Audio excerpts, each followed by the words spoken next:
It's been called the most common condition you've never heard of.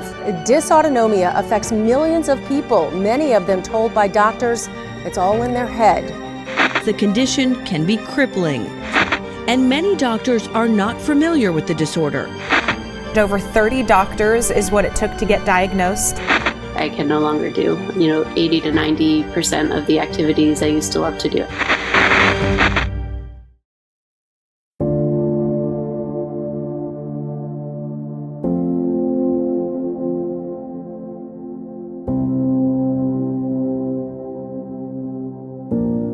In 2011, when I was diagnosed, autonomic medicine was still in its infancy.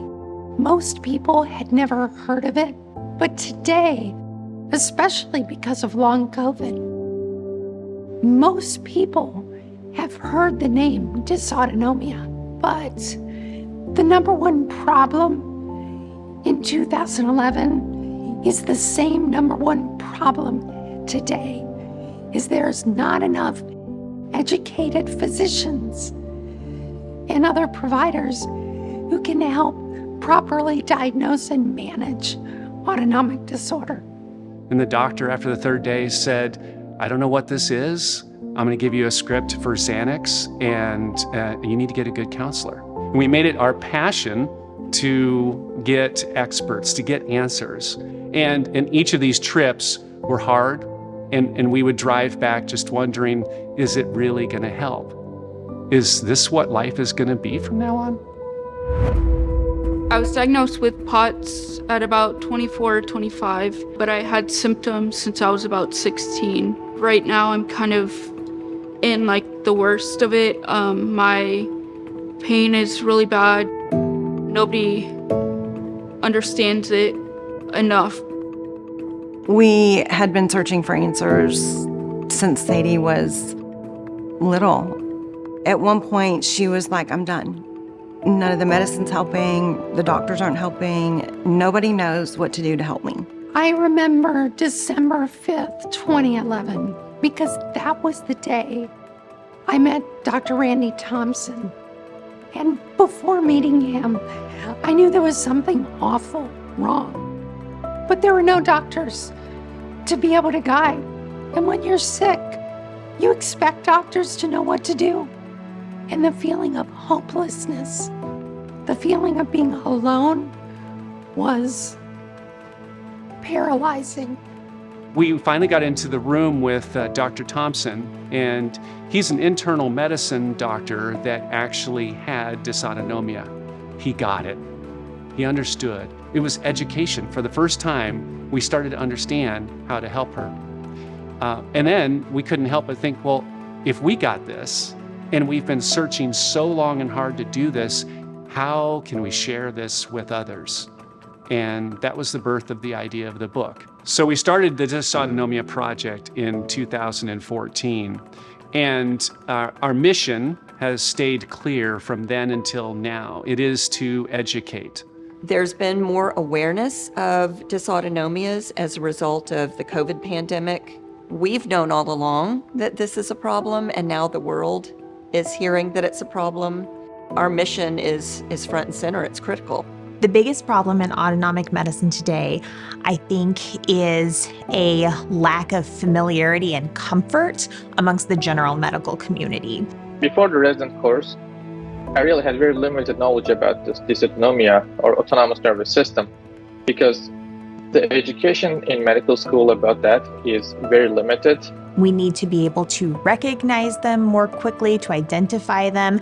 And then also, once a diagnosis has been made, there aren't enough autonomic specialists to cover every little bit of the country. A patient may get a consultation, but they are going to need the support of their local medical team for their ongoing management. The first time I heard about dysautonomia was during my graduate program at the University of Tampa, but didn't have a complete understanding of the autonomic nervous system and the disorders that can be associated with that.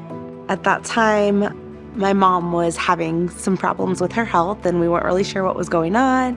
After hearing about autonomic dysfunction and the symptoms that are associated with that, I was able to make a connection between everything that my mother had been experiencing. We were able to find a doctor through the physician finder, through the Dysautonomia Project, and she was able to have the testing that she needed and got her diagnosis of neurocardiogenic syncope. Last May, I had a lot of pain and throwing up and not relief. I had to go to the hospital, and that's always hard as a complex patient because nobody really understands the complexity or the need for it. If we're in enough pain to go, like, that's saying something.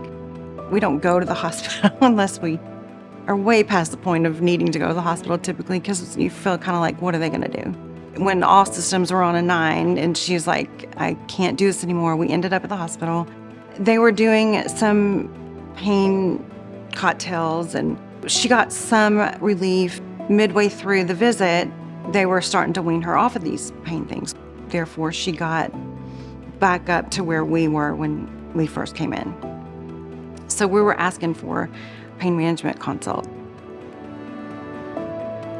When I met Sadie, she was having a really hard time with headaches at the time. There was some medications that had already been ordered by the primary team for her that were pretty ineffective. It felt like they hadn't been heard, which can be very isolating. It's something that I lived through with my mom, that it had been months before I heard about the Dysautonomia Project and my mom was suffering.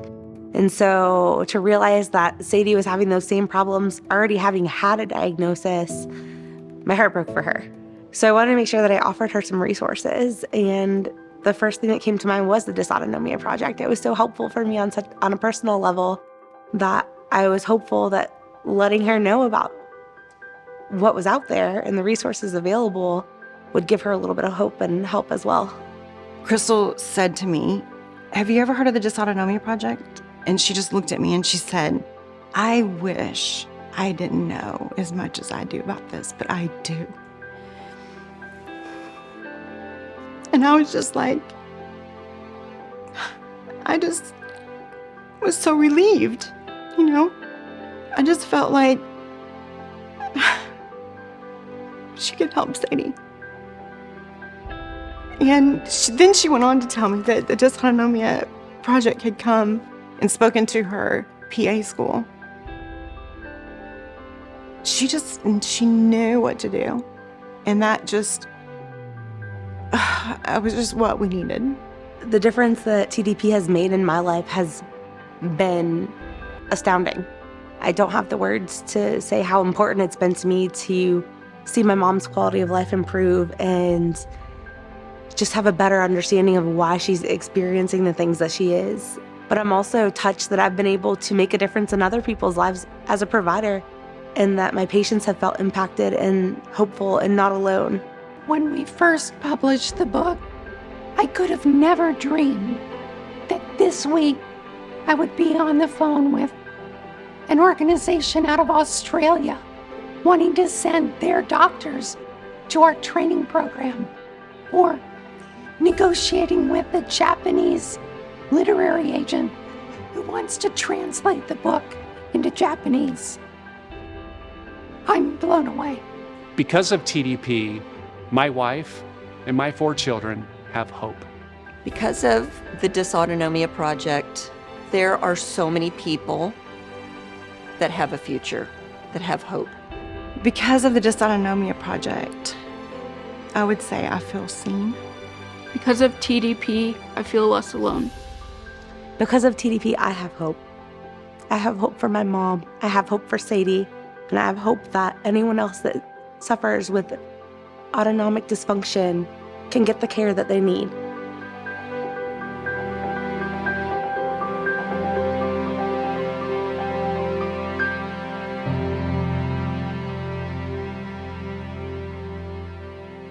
Dysautonomia patients around the world have hope today thanks to TDP, a grassroots initiative turned global leader in dysautonomia education.